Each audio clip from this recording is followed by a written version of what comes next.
Bismillahirrahmanirrahim. Assalamualaikum warahmatullahi wabarakatuh. Selamat pagi anak-anakku semua. Hari ini Ibu akan menjelaskan materi tentang kemerdekaan berpendapat. Anak-anak bisa menyimak PPT-nya ya. Jadi hari ini masuk ke bab 3.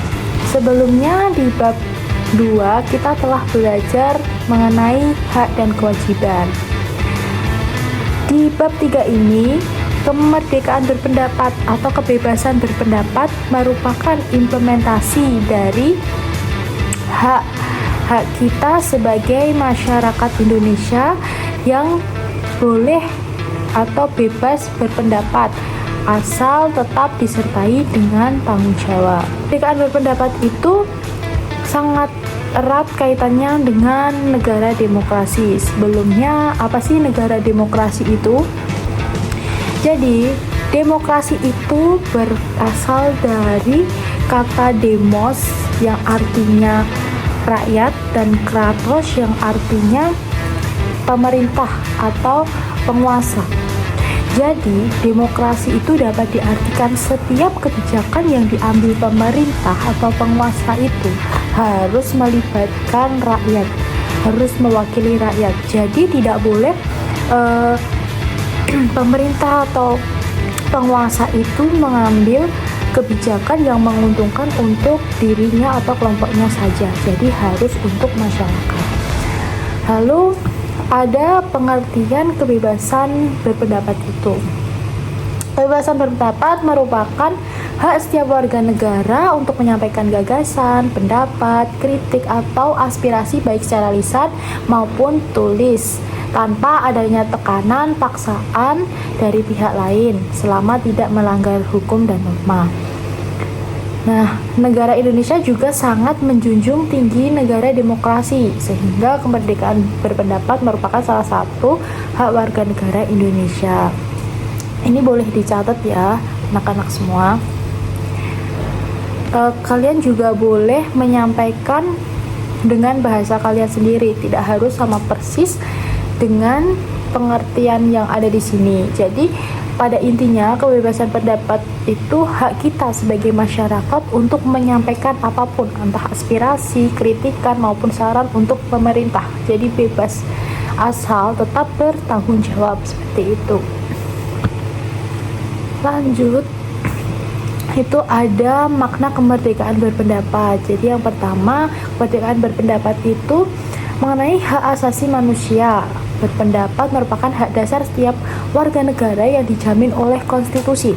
Jadi kalian berpendapat itu tidak usah takut karena ada jaminannya, yaitu di pasal 28F.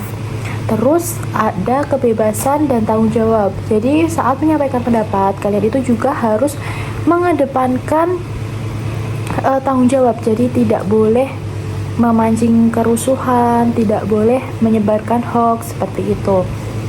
Terus ada pilar demokrasi. Nah, itu tadi hubungannya dengan negara demokrasi. Karena negara kita negara demokrasi, maka kemerdekaan berpendapat itu sangat penting karena untuk menyeimbangkan. Jadi, apabila ada kebijakan yang menyimpang, kita juga harus mengkritik, kita juga harus memberikan saran. Jangan membiarkan pemerintah itu semena-mena mengambil kebijakan yang tidak mengutamakan rakyat gitu. Terus ada pengembangan diri dan kreativitas. Nah, dengan kalian menyampaikan pendapat entah melalui lisan maupun tulisan, kalian juga mengembangkan diri karena dengan berpendapat tadi kalian mulai belajar berani menyampaikan aspirasi sehingga kepercayaan diri kalian itu bisa meningkat. Jadi dengan terbiasa itu juga akan meningkatkan kepercayaan diri. Dengan menyampaikan pendapat itu bisa melalui mungkin komik, terus infografis seperti itu. Nah, dengan kayak gitu kan kalian membuat gambar-gambar kayak gitu. Nah, itu bisa meningkatkan kreativitas kalian.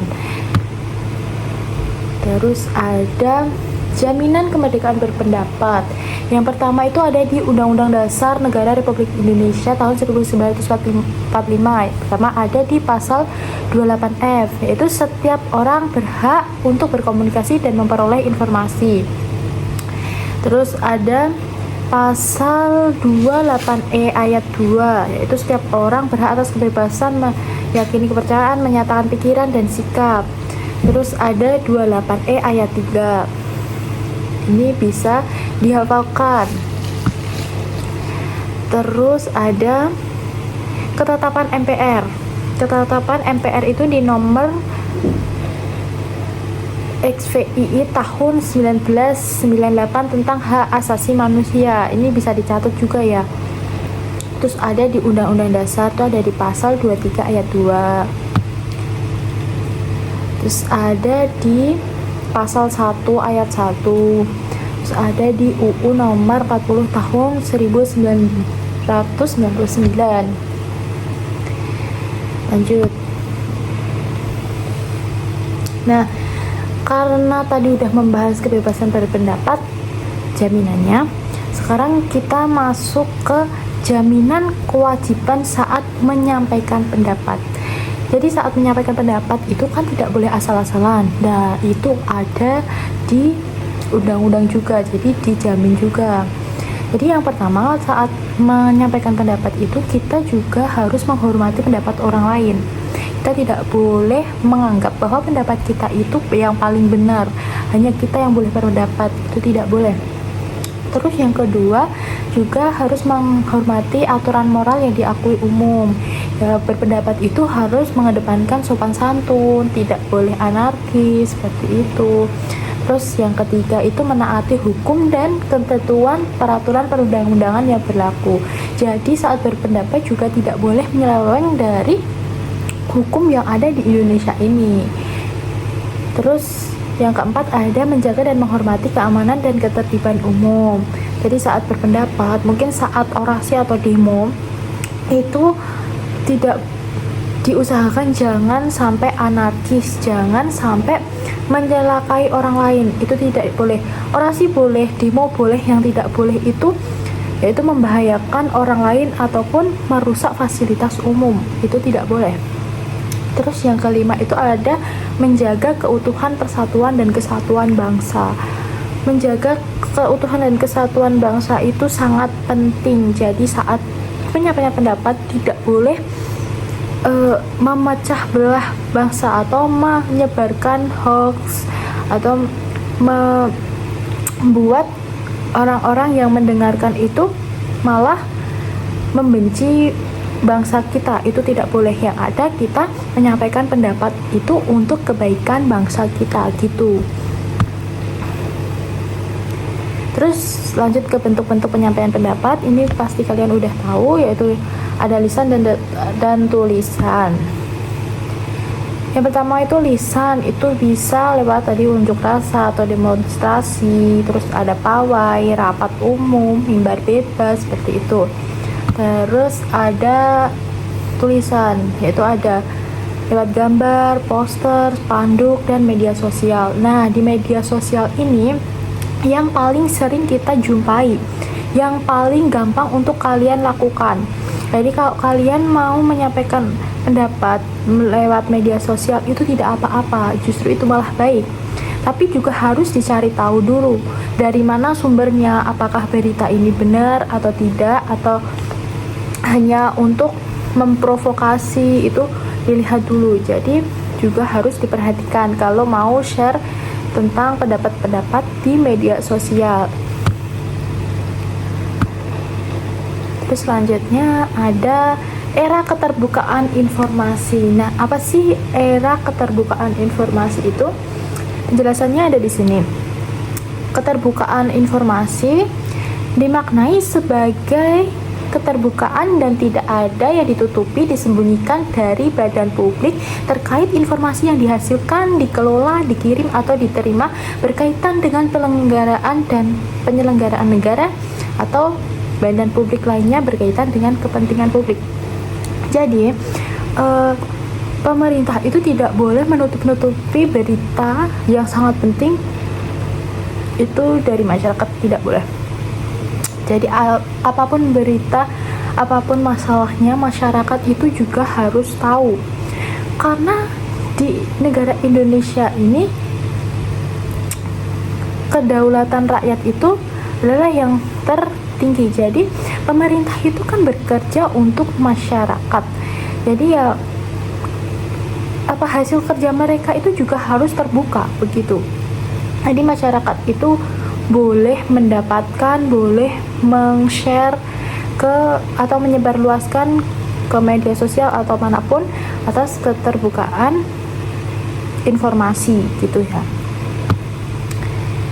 Terus ada keterbukaan informasi itu dijamin di UU nomor 14 tahun 2008. Adapun isinya yang pertama ada menjamin hak warga negara untuk mengetahui rencana pembuatan kebijakan publik, program kebijakan publik, dan proses pengambilan keputusan publik, serta alasan pengambilan suatu keputusan publik.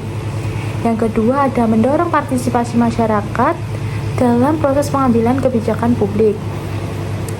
Yang ketiga, meningkatkan peran aktif masyarakat dalam pengambilan kebijakan publik dan pengelolaan badan publik yang baik.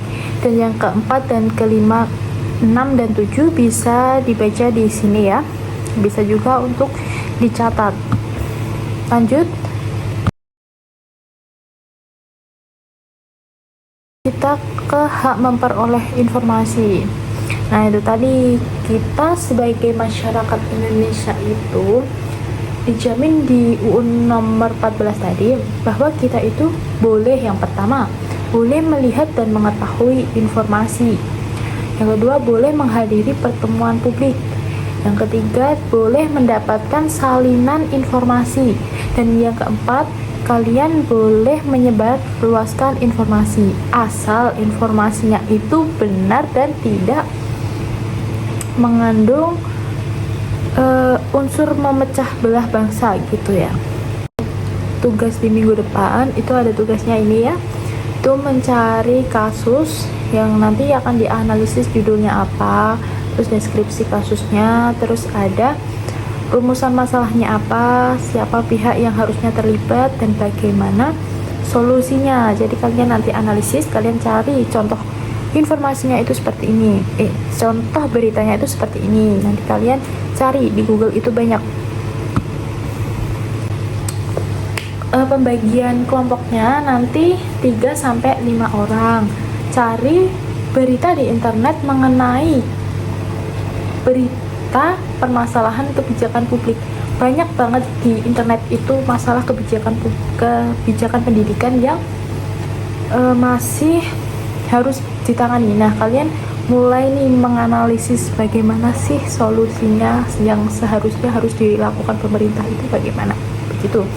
Nanti didiskusikan dengan teman-teman sekelompoknya.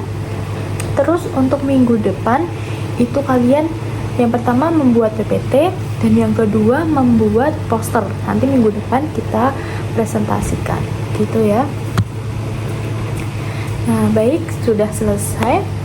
Mungkin itu saja materi kemerdekaan berpendapat pada hari ini. Semoga ilmu yang saya berikan hari ini dapat bermanfaat untuk anak-anak semua. Semoga juga dengan belajar kemerdekaan berpendapat ini tadi juga membuat anak-anak semua sedikit demi sedikit mau untuk menyampaikan pendapatnya gitu ya. Mungkin itu saja. Terima kasih. Wassalamualaikum warahmatullahi wabarakatuh.